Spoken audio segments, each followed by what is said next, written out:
네, 이제 하나님 말씀 보겠습니다. 사도행전 2장 37절에서 42절 보겠습니다.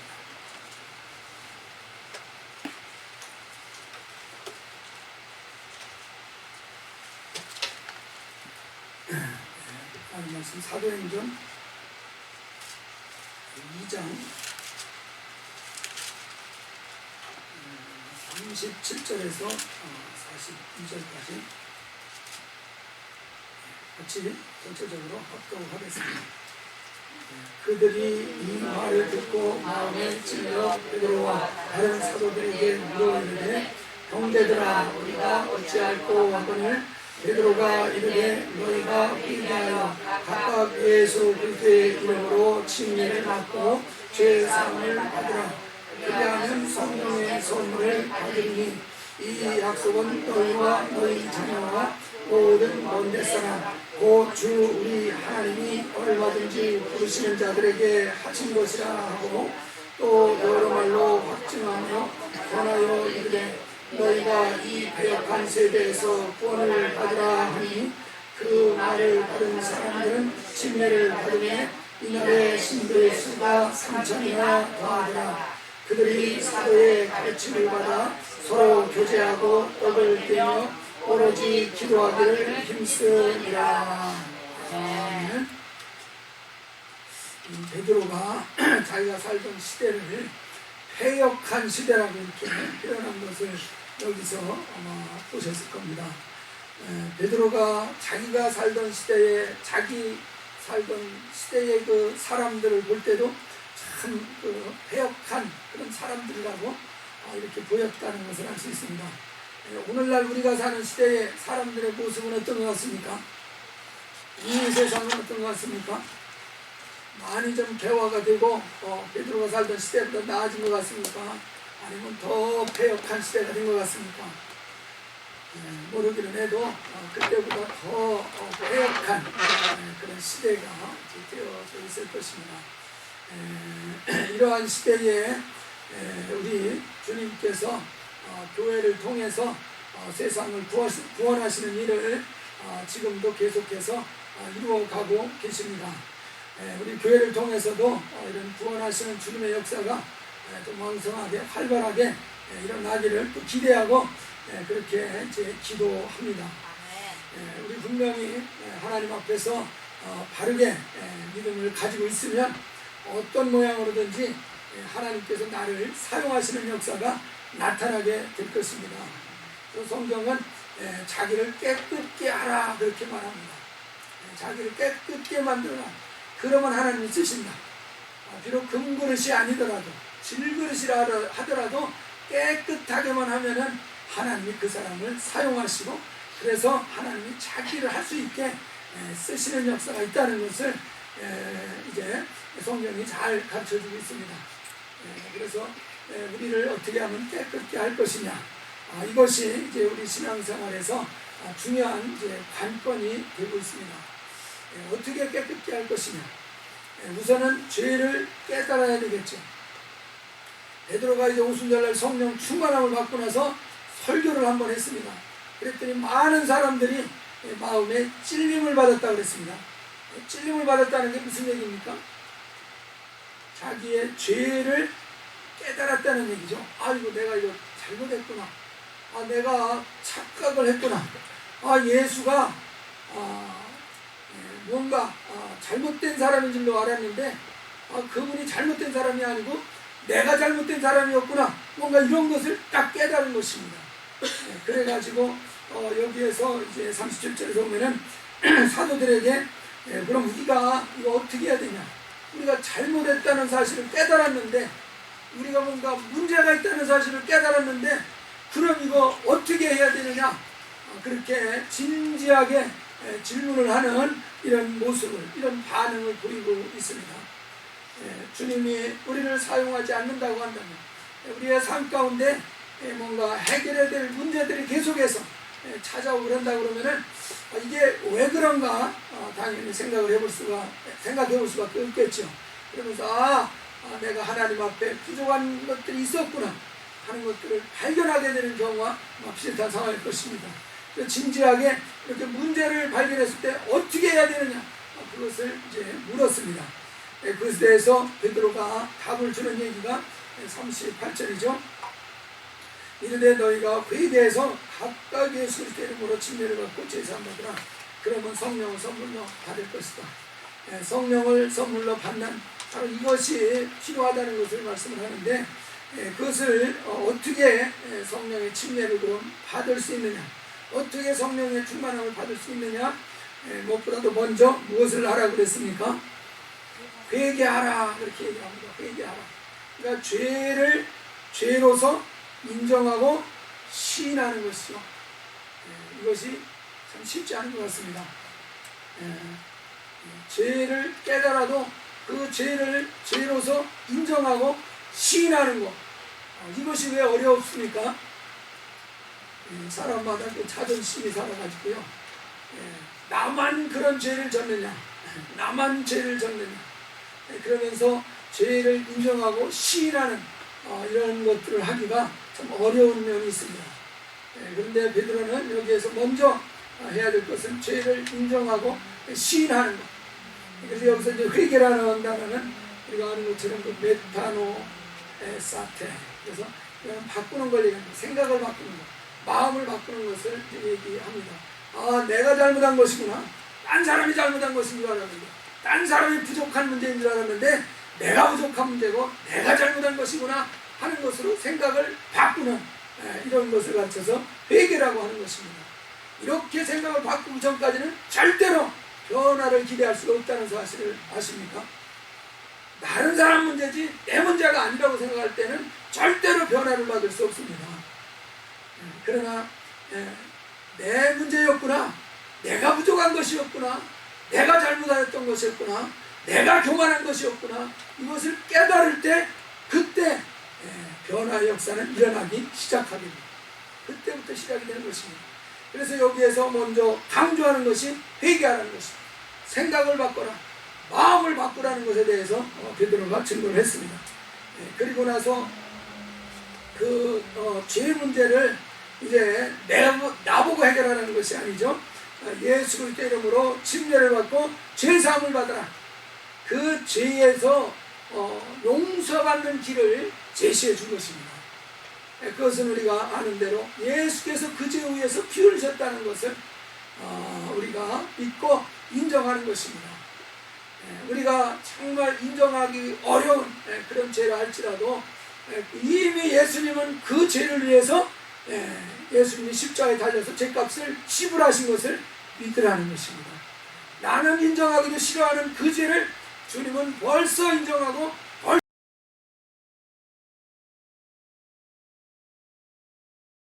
벌써 그 죄를 짊어지고 그 값을 이미 지불하시는 일까지도 이루어 놓으셨다는 것입니다. 그래서 이 사실을 우리가 발견을 하고 이 사실을 우리가 깨닫고 그 주님의 은혜에 연합을 하는 그런 의미로서 이제 침례를 받고, 그래서 이렇게 죄 문제를 해결하라는 것입니다. 내가 죄를 해결하는 길은 오직 이 길밖에 없다는 사실을 여러분 다시 한번 잘 생각하시기 바랍니다. 내가 이 죄를 정말 죄에서 벗어날 수 있는 길은 요 은혜의 길 말고는 다른 길이 없습니다. 그래서 이 길을 통해서 죄 사함을 받아라. 그러면은 성령이 선물이 임할 것이다. 성령이 충만하게 부어지는 그런 역사가 체험될 것이다 말씀을 하셨습니다. 그래서 내가 성령이 충만하기를 원한다면은 이 부분에 대해서 점검을 하면서 나아가면은 하나님의 성령이 충만하게 부어주시는 데까지 이르는 역사가 나타나게 될 것입니다. 성령이 충만하기를 원하는데 원하는 만큼 성령이 나를 충만하게 감동해 주지 아니한다. 그럴 때는 이 부분을 점검을 해봐야 된다는 사실입니다. 내가 여전히 회개해야 될 부분이 없나를 살펴야 된다는 것입니다. 그리고 그 회개할 것들을 철저하게 자복하고 정말 시인하는 이런 회개가 이루어지고 그리스도 예수의 공로를 우리가 믿는 그 믿음을 우리가 인정하게 될 때 성령의 선물, 충만함을 받게 되는 것을 말씀하셨습니다. 그래서 우리가 이것에 대해서 한마디로 은혜의 복음이다 이렇게 이제 표현을 하고 있습니다. 우리가 이 은혜의 복음에 대해서 얘기할 때 우리가 또 이제 영원한 복음이라는 것에 대해서도 언급을 하게 되는데 그 부분에 대해서는 우리 사도행전 3장 한번 보겠습니다. 사도행전 3장에서는 이제 우주절날 성령 받은 다음에 말씀을 증거한 것이 아니라 이제 성전으로 올라간 기도하러 베드로와 요한이 올라가다가 그 미문에 앉아있는 안진뱅이를 고쳤을 때 사람들이 놀래가지고 베드로와 요한 사도 주변에 확 몰려들었습니다. 이때 이제 베드로가 예수를 증거하는 내용이 이 사도행전 3장입니다. 그 3장에 이제 우리 한번 11절부터 보시면은 나은 사람이 이제 안진뱅이가 이제 고침을 받은 거죠. 베드로와 요한을 붙잡으니 그러니까 이 사람이 우리를 고쳐줬습니다 하는 의미에서 붙잡았죠. 그러니까 모든 백성이 크게 놀라서 달려나와서 솔로몬의 행각에라 불리는 곳에 이제 사람들이 모여들었습니다. 그러니까 베드로 요한 주변으로 사람들이 이제 몰려드는 것이죠. 그랬을 때 이제 베드로가 하는 얘기가 이것을 왜 이상하게 여기느냐, 왜 우리의 경건으로 이 사람을 낫게 한 것처럼 왜 우리를 주목하느냐, 예수 그리스도를 주목하라, 이제 그 얘기를 하고 있는 것입니다. 그 예수를 이제 그렇게 해서 쭉 증거하는 일을 하고 있습니다. 그러면서 이제 19절에 보시면은 한번 같이 읽어볼까요? 19절 시작. 그러므로 너희가 회개하고 돌이켜 너희 죄 없이 함을 받으라. 이같이 하면 새롭게 되는 날이 주 앞으로부터 이를 것이요.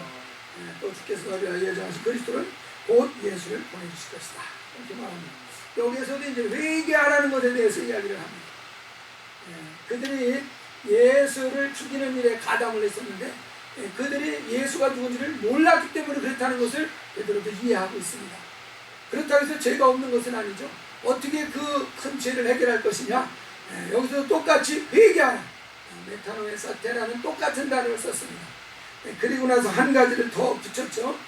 회개한 다음에 무엇을 해야 하냐면 돌이켜서 너희 죄 없이 함을 받으라 그 말이었어요. 돌이킨다는 것은 죄에서 이제는 떠난다는 얘기입니다.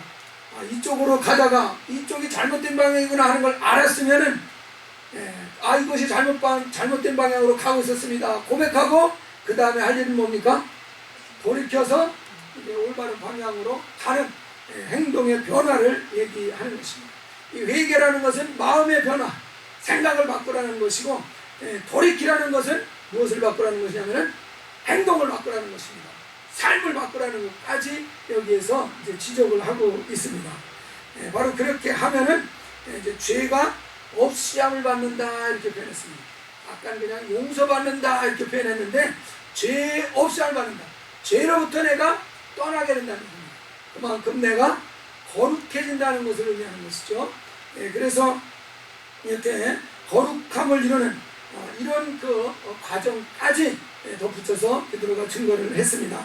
바로 이것은 우리가 거룩함을 이루는 행함의 의까지 이루는 그 과정을 얘기하기 때문에 그런 부분을 가르쳐서 우리가 영원한 복음이다 이렇게 표현을 하고 있습니다. 그런 차원에서 여기에서 우리가 확실히 알 수 있는 것은 베드로가 영원한 복음을 증거했다는 사실입니다. 바로 이 19절의 말씀이 우리가 말하는 영원한 복음이라는 것에 해당하는 거지 않습니까? 그렇기 때문에 베드로도 은혜의 복음만 전한 것이 아니라 영원한 복음도 다루고 증거해 줬다는 사실입니다. 여러분 믿습니까? 분명히 이 베드로가 이 19절의 말씀은 베드로가 증거를 하고 있는 것입니다. 그래서 이미 베드로를 통해서도 우리가 죄를 떠나야 되는 것에 대해서 설명을 듣고 떠나라는 그 말씀을 증거를 하고 있는 것을 우리가 알 수 있습니다. 그래서 이렇게 죄를 돌이키는 것, 떠나는 것, 이것을 하려면 불가불 필요한 것이 자기를 부인하고 자기 십자가를 지는 것, 자기를 죽이는 이 과정이 필요하게 되어 있습니다. 이거지 않고서는 죄를 떠나는 일이 사실상 불가능하기 때문에 이것을 꼭 해야지 되는데 이 자기를 부인하는 것, 이것에 대해서 일반적으로 교회에서 하는 그 표현이 바로 이 케노시스라는 단어입니다. 이 케노시스라는 것은 자기를 비운다, 자기를 부인한다 그런 뜻인데 이 단어는 빌립보서 2장 7절에 나오는 단어입니다. 우리 한번 빌립보서 2장 10절 찾아봐야 되겠죠? 우리 한번 찾아봅시다. 빌립보서 2장.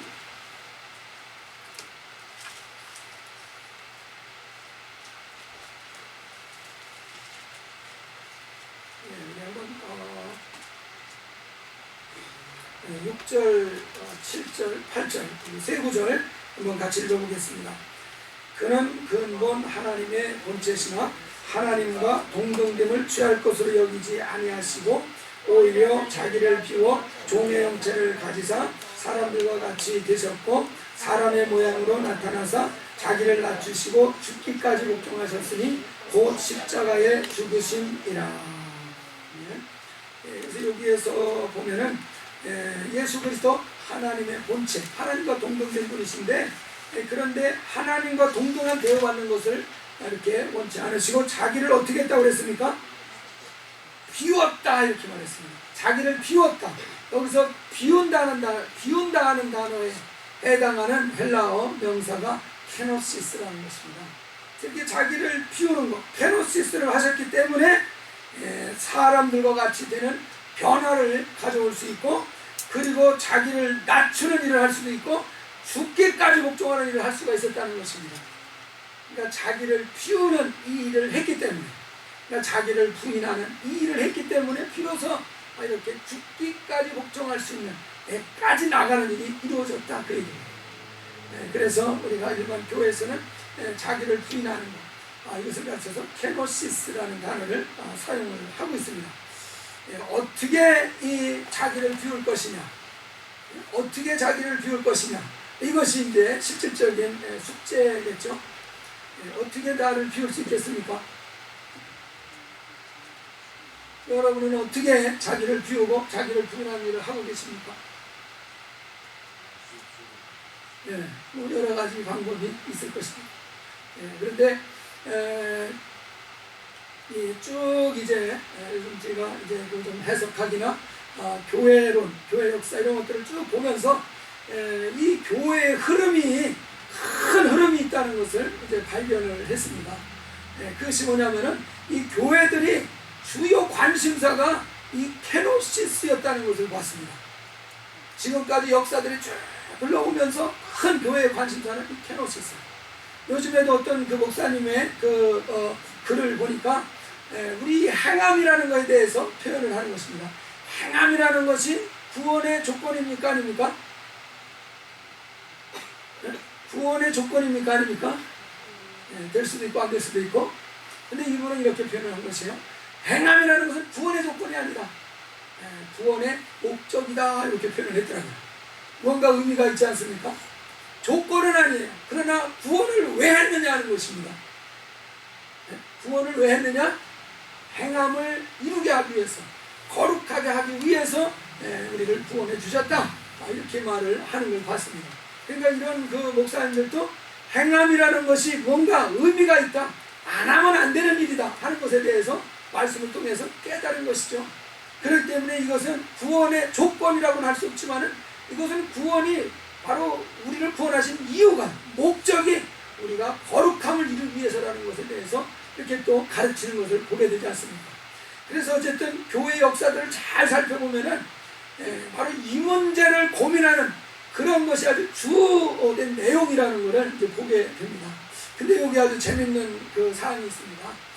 우리가 이 교회 역사가 딱 이렇게 이제 진행이 되면서 이제 로마를 중심으로 해서 이제 로마 카톨릭이 형성되고, 거기에 반대해서 이제 콘스탄티노플을 중심으로 해서 동방 정교회가 이렇게 형성이 되지 않습니까? 이게 1054년대 나눠지잖아요. 그래서 이제 각각 이렇게 가는 이제 경우가 생겼는데, 이 이제 우리 말하는 이 개신교회는 이제 종교개혁을 통해서 서방교회에서 이제 개혁에서 나오는 것이 이제 그 개신교회 아닙니까? 그래서 이 서방교회 신앙 스타일하고 동방종교의 신앙 스타일하고 이게 묘하게 다른 것을 봅니다. 이 서방교회 사람들은 어떻게 케노시스, 자기를 부인하는 방법을 어떻게 이제 해나가려고 하느냐? 이 사람들은 이것을 가르쳐서 성화라는 단어를 썼습니다. 거룩해 가는 것이다 이거죠. 어떻게 이것을 거룩하게 해야 되느냐? 말씀을 통해서 거룩하지 못한 부분들을 이제 채워나가는 것입니다. 예를 들어서 성경에 정말 내가 너희를 사랑같이 너희도 서로 사랑하라. 그랬으니까 우리가 사랑을 해야 되겠구나. 그럼 또 사랑을 이제 채워넣는 것이죠. 그리고 또 사람을 대해서 오래 참으라고 했구나. 그러면 말씀을 봤으니까 오래 참는 것을 채워가고, 또 인내하라고 그랬구나. 그럼 또 인내라는 것을 계속해서 더해가는 이런 스타일로 성화를 이뤄가는 방향으로 간 것입니다. 그래서 이것을 가르쳐서 플러스 신앙, 후태기를 한다는 것이죠. 플러스 신앙, 뭐 긍정의 신앙, 뭐 이런 식으로 표현을 한 것입니다. 이 동방정교의 사람들은 스타일이 반대입니다. 이 사람들은 이 자기를 비우고 케노시스를 이뤄갈 때 어떻게 하느냐? 자기를 비운다고 한 것처럼 없애가는 것입니다.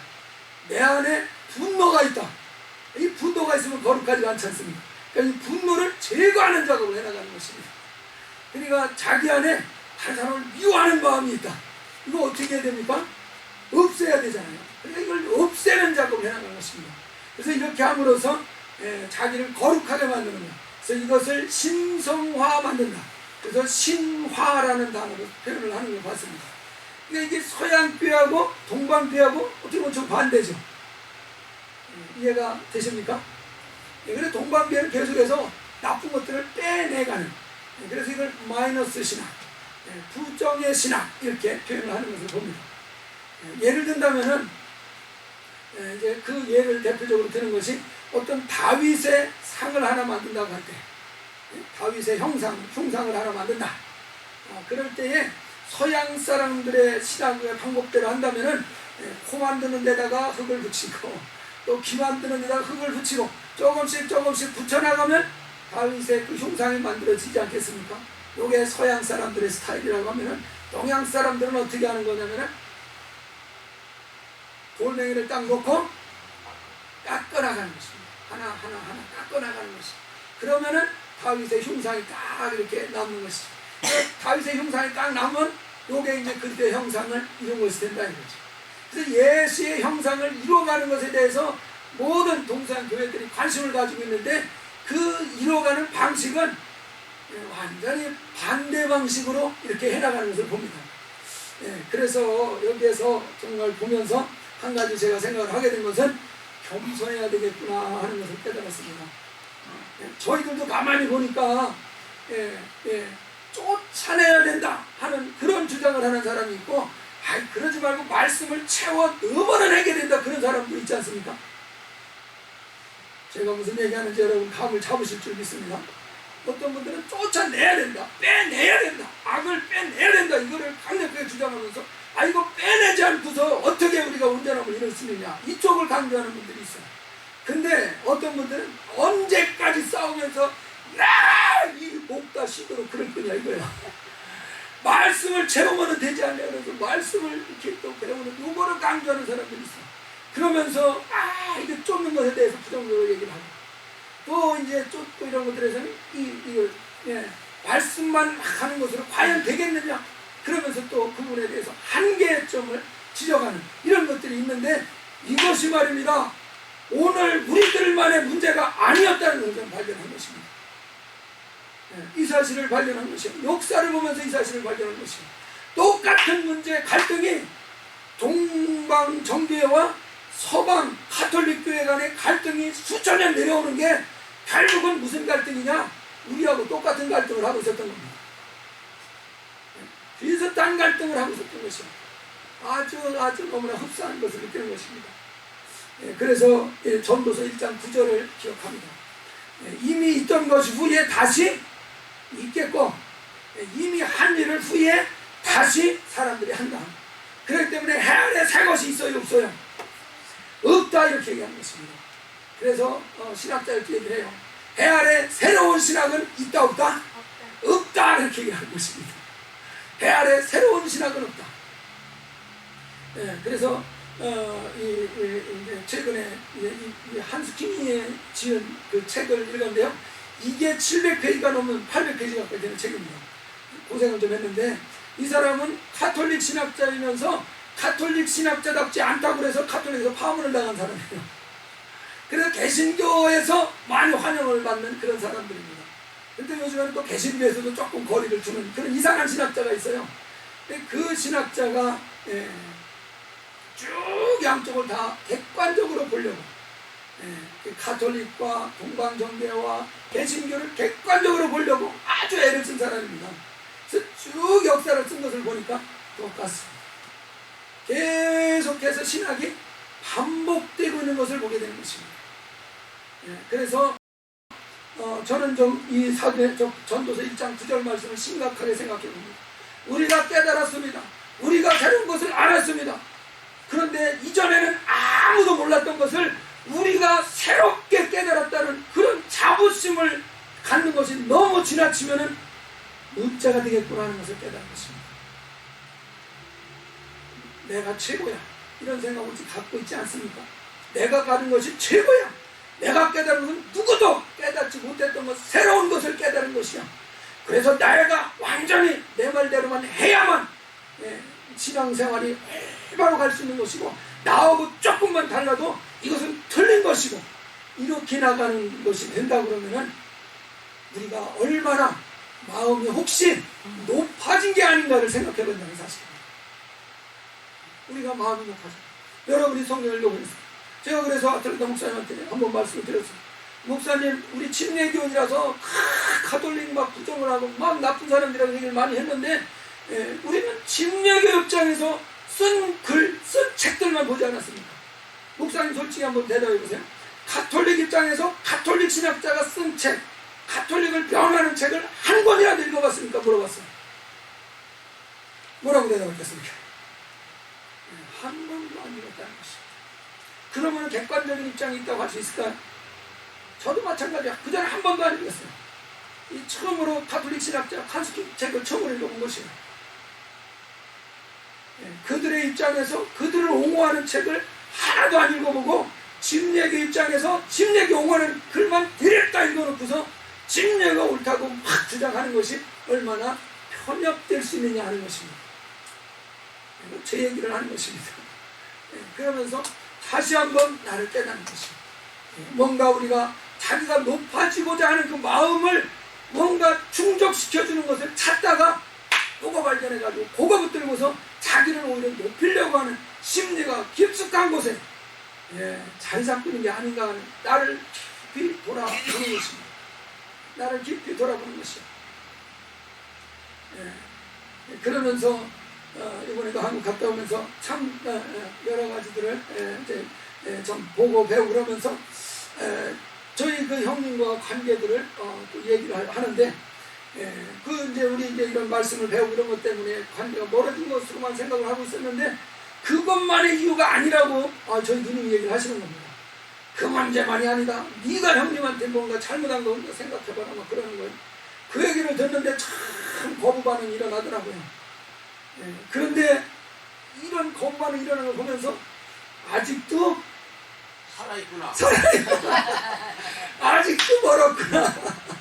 아직도 멀었구나. 이게 막 이제 억울하다 이거죠. 억울하다. 이게 그 마음이 미국으로 올 때까지 사그러지가 않더라고요. 비로소 미국 와서 우리 예배당에서 기도를 하니까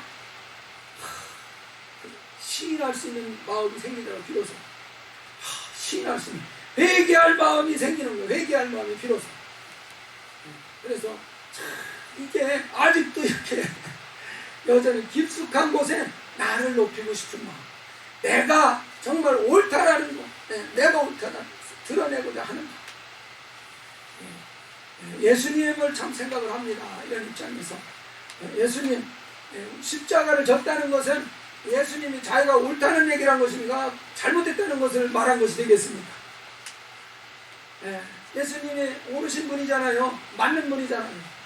그러면 끝까지 옳다고 자기를 고집하고 주장하고 내세웠어야 되는 거 아닙니까? 어떻게 보십니까? 진리이신 분이 왜 굽힙니까?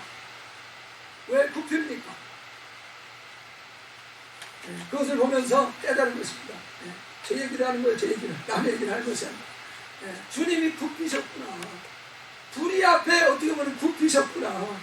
죄인 앞에 굽히셨구나. 근데 정말로 오르시니가 굽히니까 무슨 결과가 나타났습니까? 하나님이 살려. 하나님이 살려주시고 오히려 불의한 자들의 죄가 드러나서 그들이 자기가 스스로 깨닫고 뉘우치고 변화되는 그런 역사가 나타나는구나. 이게 하나님의 방법이구나 하는 것을 너무 이제 새롭게 또 발견을 하고 깨닫는 것입니다. 여러분도 굽히시기 바랍니다. 아멘. 저부터도 굽혀야 될 것이라 알고 있으니까 저한테 뭐라고 하지 마세요. 이번에 굽히는 걸 깨달았어요. 굽히는 것이 내가 옳아, 내가 맞아. 그렇지만 굽히시기 바랍니다. 굽히세요.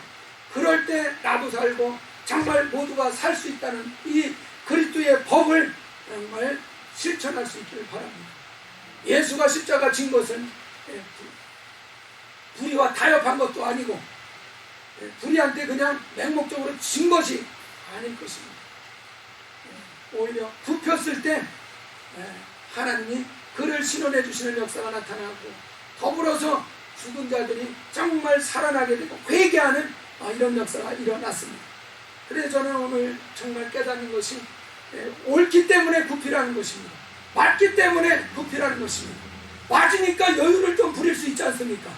옳으니까 여유를 부릴 수가 있지 않습니까? 그래서 오히려 굽히고 겸손하게 자기를 한 번 더 낮춘다면 오히려 그곳에서 생명의 역사가 나타나게 될 줄 믿으시기 바랍니다. 생명의 역사는 거기서 나타나게 될 것입니다.